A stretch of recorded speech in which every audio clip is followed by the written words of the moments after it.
యేసు రక్తమే జయం. పరిచర్య ప్రైజ్ ద లార్డ్. జనవరి 29వ తేదీ 2025. ఈరోజు దేవుని వాక్యము, మీరు నన్ను ఏర్పరచుకొనలేదు, మీరు నా పేరిట తండ్రిని ఏమి అడుగుదురో అది ఆయన మీకు అనుగ్రహించునట్టు మీరు వెళ్ళి ఫలించుటకును మీ ఫలము నిలిచి ఉండుటకును నేను మిమ్మును ఏర్పరచుకొని నియమించి తిని. యోహాను సువార్త 15వ అధ్యాయం 16వ వాక్యము.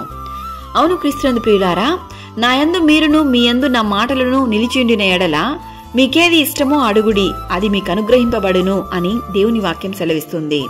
మీరు బహుగా ఫలించుట వలన నా తండ్రి మహిమపరచబడును అని దేవుని వాక్యం సెలవిస్తుంది. అందుచేత ప్రార్థన చేయనప్పుడు మీరు అడుగుచున్న వాటినెల్లను పొందియున్నామని నమ్ముడి, అప్పుడు అవి మీకు కలుగునని మీతో చెప్పుచున్నాను. తన్ను ఎందరు అంగీకరించిరో వారికందరికీ, అనగా తన నామమందు విశ్వాసముంచిన వారికి దేవుని పిల్లలగుటకు ఆయన అధికారము అనుగ్రహించెను. మీరు తండ్రిని నా పేరిట ఏమి అడిగినను ఆయన మీకు అనుగ్రహించునని మీతో నిశ్చయముగా చెప్పుచున్నాను. మీ సంతోషము పరిపూర్ణమగునట్లు అడుగుడి, అవి మీకు దొరుకును.